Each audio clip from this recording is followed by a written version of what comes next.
Et salut! Dans cette vidéo, je vais te montrer comment faire un narval trop kawaii qui prend un bain. Là, tu es en train de te demander ce que c'est qu'un narval. Grosso modo, un narval, c'est le cousin du dauphin, à part que lui, il n'a pas de bec, il a une corne. On l'appelle aussi la licorne des mers. Allez, c'est parti! Pour cette réalisation, j'ai utilisé de la fimo noire, blanche, du bleu pacifique, du translucide, de l'or, de la framboise et j'ai aussi besoin de papier d'aluminium.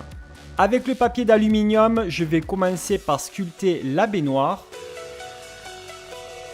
Une fois que j'ai obtenu un effet bien compact, je vais compresser avec mon pouce ou un accessoire le dessus pour avoir un effet de rebord et aussi de profondeur.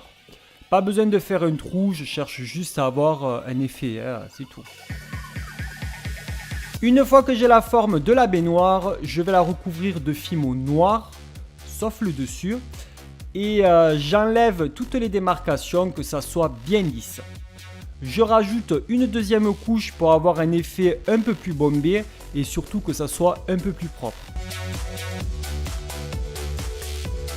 Je vais couper un rectangle de fimo blanche que je vais disposer à l'intérieur de la baignoire et avec un accessoire en silicone, je vais lisser le tout pour que ça adhère bien à la forme du rectangle que j'ai déjà. Si tu as des taches, c'est pas grave car un peu plus tard, il y aura d'autres couches qui vont être mises, t'inquiète pas. Une fois que j'ai fini, je vais faire précuire la baignoire pendant 10 minutes à 110 degrés pour pas déformer la création ou tacher les éléments noirs que je vais disposer tout à l'heure. Une fois que c'est refroidi, j'ai égalisé avec ma lame tous les débordements du dessus pour que ça soit bien régulier. Avec la fimo blanche, je vais faire un boudin que je vais disposer tout autour de la baignoire, donc du dessus, pour faire le rebord.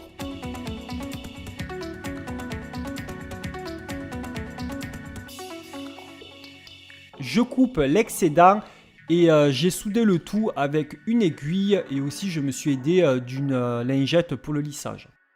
Pour les pieds de la baignoire, j'ai coupé dans un boudin 8 bouts de la même épaisseur que j'ai roulé en boule. J'en ai aplati 4 légèrement et chacun je les ai divisés en 3. Je les roule en forme de mini boudin et je les dispose sur les 4 côtés de la baignoire par 3. J'ai juste voulu avoir la forme d'une feuille ou d'un trident. Je mets les 4 boules restantes à chacun des rebords de pied et je les aplatis légèrement. Avec mon aiguille, j'ai ajouté un peu de texture au trident ou à la feuille, comme tu veux, tu peux les appeler, en faisant un trait à chacun des boudins que j'ai disposés. Une fois que c'est fini, j'ai fait précuire pendant 10 minutes à 110 degrés pour pas tacher le blanc par la suite. Pour le narval, j'ai fait une boule assez grosse de bleu pacifique. Il faut juste qu'elle fasse la largeur de l'intérieur de la baignoire pour la disposer correctement. Pour les nageoires, j'ai fait 2 boudins épais vers le milieu et plus fins sur les extrémités. Je les ai aplatis avec mon rouleau et je les ai positionnés de chaque côté de la tête de mon narval. Pour la queue, j'ai fait la même chose mais en plus gros. J'ai voulu donner un peu de structure avec mon aiguille. J'ai fait des petits traits pour donner un effet assez sympa, mais c'est pas du tout obligatoire. Si tu veux pas faire de traits, tu fais pas de traits. Parce que dans la vraie vie, les cétacés n'ont pas de sorte de filament comme les poissons. Et je les mets de côté. Pour la corne, j'ai fait un boudin avec la fimo or que j'ai torsadé sur une tige de fer. J'ai coupé l'excédent de pâte et raccourci la tige. Au dernier moment, j'ai voulu changer le positionnement de la queue et de la corne car ça ne me convenait pas du tout. Alors attends pour positionner tes éléments plus tard dans la vidéo car comme tu le vois déjà, les éléments là ils sont déjà disposés mais par la suite ça a changé. Donc sois patient.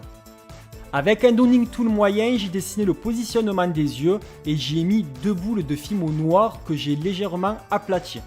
Pour la bouche, j'ai pas les images, mais j'ai juste fait une petite boule ovale que j'ai positionnée comme s'il faisait oh. Pour les pommettes, j'ai fait 2 boules de couleur framboise qui font à peu près la même taille que les yeux et je les ai aplaties légèrement et positionnées de chaque côté des yeux. Tu peux maintenant positionner la corne. Bon, tu vois pas les images, mais je les ai positionnées entre les yeux et la bouche. Donc tu peux mettre au milieu comme si c'était le nez. J'ai fait pré-cuire 10 minutes à 110 degrés la création et les nageoires de la queue que j'ai légèrement recourbé vers le haut pour que ça soit un peu plus joli. J'ai fait un boudin de fimo translucide et j'ai coupé plein de bouts de différentes tailles pour faire des bulles de savon de différentes tailles. Logique. J'ai roulé le tout en boule. Une fois que la création a refroidi, j'ai mis de la fimo translucide sur tout l'intérieur de la création et j'y ai positionné la queue.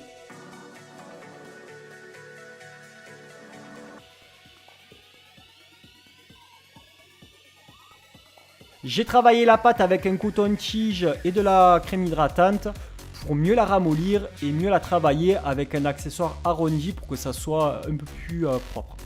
J'ai badigeonné le tout de fimo liquide, donc j'en ai mis partout là où je devais mettre les bulles de savon, donc c'est toi qui décides où tu en mets.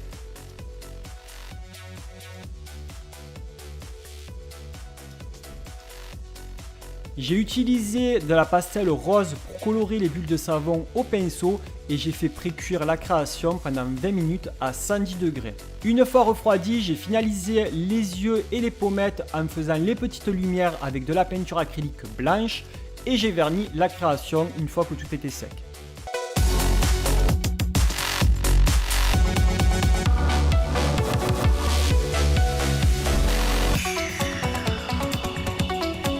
Merci d'avoir regardé cette vidéo jusqu'à la fin, n'hésite pas à la liker, la partager, dis-moi dans les commentaires ce que tu as pensé de la création. Tu peux aussi t'abonner si ce n'est pas déjà fait en activant la petite cloche de notification pour être averti de la prochaine publication. Et moi, reste plus qu'à te dire à très vite dans une prochaine vidéo. Bye bye.